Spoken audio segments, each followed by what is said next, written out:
Problem में अगर दो रेशियो पे बेस्ड क्वेश्चन है तो इसमें कुछ एक्स लगा कर नहीं करना है, बिना एक्स के हम कर सकते हैं इजीली। रामबाण तरीका क्या है, अगेन देखते हैं कैसे हम रामबाण तरीका इसमें फॉलो करते हैं। दो रेशियो पे बेस्ड अगर क्वेश्चन दी जाए तो जैसे एक रेशियो है 10 साल पहले का, 5 साल पहले का, पास्ट का रेशियो दे रखा है, प्रेजेंट का रेशियो दे रखा है, या बाद का रेशियो दे रखा है, दो रेशियो दे रखे हैं, तो इसमें ईयर्स का डिफरेंस होगा रेशियो, ठीक है, ईयर्स का डिफरेंस होगा, उसके आधार पे हम कैलकुलेशन कर लेते हैं। देखो कैसे, 10 साल पहले पास्ट का रेशियो दे रखा है तो क्या करेंगे, सुनो मेरी बात। 10 साल पहले का जो रेशियो है वो क्या है, ए और बी का। A was half of B age, A क्या है, बी की एज का हाफ है। मतलब क्या होगा, जो रेशियो हो जाएगा वो क्या हो जाएगा, ए और बी का, ए क्या है, हाफ है, किसका हाफ है, बी का हाफ है, ठीक है। अच्छा, if the ratio of the present age is 3:4, जो रेशियो है प्रेजेंट का वो कितना है, प्रेजेंट का जो रेशियो है वो 3:4 है, क्या है, 3:4 है। 10 साल पहले का दे रखा था, तो ईयर्स का जो डिफरेंस है रेशियो में, जो ईयर्स का डिफरेंस है वो कितने साल का है, 10 ईयर्स का। बच्चे ईयर्स का डिफरेंस कितना आ गया, 10 ईयर्स का आ गया। तो ईयर्स का जो डिफरेंस है वो 10 ईयर्स का है, ठीक है। अब कहता क्या है, what will be the total total of their present age, दोनों की जो आयु है, दोनों की वर्तमान आयु का योग क्या होगा। तो आपने क्या किया, 10 साल पहले का जो रेशियो है, देखो पास्ट प्रेजेंट फ्यूचर ऐसे चलेगा, तो 10 साल पहले का जो रेशियो है वो कितना हो गया, 1:2 हो गया, किसका, ए और बी का। अभी का जो रेशियो कितना है प्रेजेंट का, 3:4 है। सबसे पहले आप क्या देखोगे बच्चे, सबसे पहले देखोगे कि यहाँ जो ईयर्स का रेशियो के ईयर्स का डिफरेंस है वो 10 साल का है, ठीक है।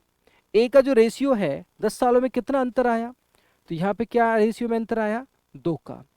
बी का कितना अंतर आया, 2 का।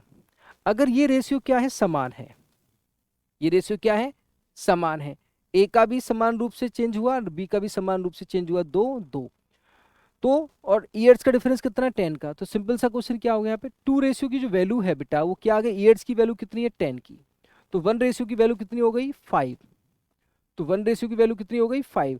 आपसे पूछा है दोनों की परसेंटेज, तो प्रेजेंट वाला रेशियो कौन सा है, 3 और 4, ठीक है। 5 का इसमें गुणा किया 3 में, तो इसकी कितनी आ गई प्रेजेंट में, 5 दिया 15, ठीक है। इसमें 5 का गुणा किया तो किसकी कितनी आ गई, 20। और दोनों का यदि हम सम करेंगे प्रेजेंट एजेस का, तो ए और प्लस बी का प्रेजेंट एज का जो सम है बेटा वो कितना आ जाएगा, 35, वो कितना आ जाएगा, 35। तो ए और बी की प्रेजेंट एज का सम कितना आ जाएगा, 35। तो सिंपल सा क्या करना था, सिंपल सा क्वेश्चन ये था कि दोनों के जो रेशियो है उसके ईयर्स का डिफरेंस कितना है, 10 का। यहाँ पे ए में जो परिवर्तन हुआ और जो बी में रेशियो में परिवर्तन हुआ वो क्या है, समान है, तो कुछ भी करने की जरूरत नहीं है। अगर समान नहीं होता तो फिर हम रेशियो को समान करते, समान नहीं होता तो फिर हम समान करते। तो अभी कितना आ गया, 35। एक सवाल और देखते हैं ऐसा ही, जैसे क्या कहता है, 10 ईयर्स एगो, क्या कहता है, 10 ईयर्स एगो, ध्यान से समझना। कहता है 10 years ago Mohan was thrice, 10 साल पहले, ठीक है, पहले की बात कर रहा है, पास्ट। अच्छा, किसका, मोहन है और कौन है, राम है। बच्चे ध्यान से समझो, मोहन है और कौन है, राम है। 10 साल पहले, 10 साल पहले मोहन वॉज थ्राइस, मोहन क्या है, 3 गुना था, किससे, राम से। बट 10 ईयर्स हैं, 10 साल बाद। अब इधर ध्यान से समझना, ये 10 साल पहले का है और आपको दिया हुआ 10 ईयर्स हैंस, तो फ्यूचर का दिया हुआ है 10 साल बाद का। कितना दिया हुआ है, 10 साल बाद, वो क्या हो जाता है, ट्वाइस हो जाता है, क्या हो जाता है, ट्वाइस। अब एक बात समझो, 10 साल पहले और 10 साल बाद, टोटल जो गैप है रेशियो में ईयर्स का गैप कितना आ गया, 20 ईयर्स का।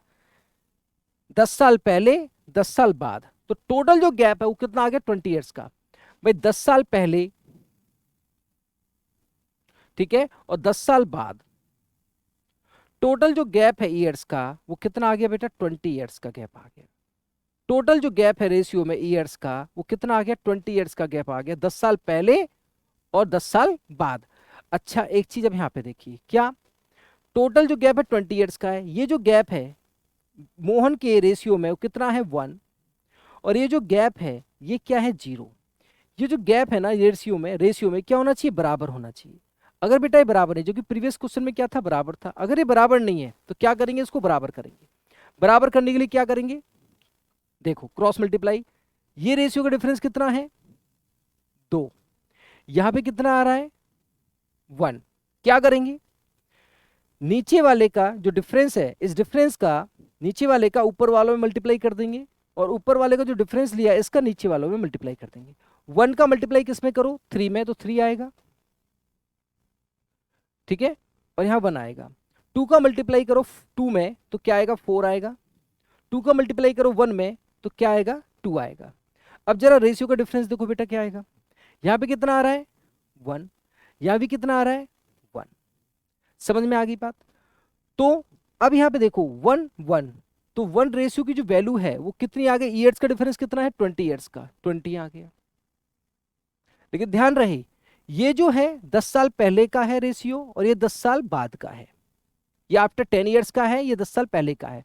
आपसे पूछा गया था मोहन की प्रेजेंट एज निकालो, किसी में भी कैलकुलेट कर लो, ये 10 साल पहले का है, ये कौन है, मोहन का है, और ये कौन है, राम का है। अगर इसमें आप गुणा करोगे किसका, 20 का, तो मोहन जो है, मोहन का 10 ईयर्स बिफोर, 10 ईयर्स एगो जो एज आएगा वो कितना आएगा, 60 साल आ जाएगा, 3 इंटू 20 60 आ जाएगा।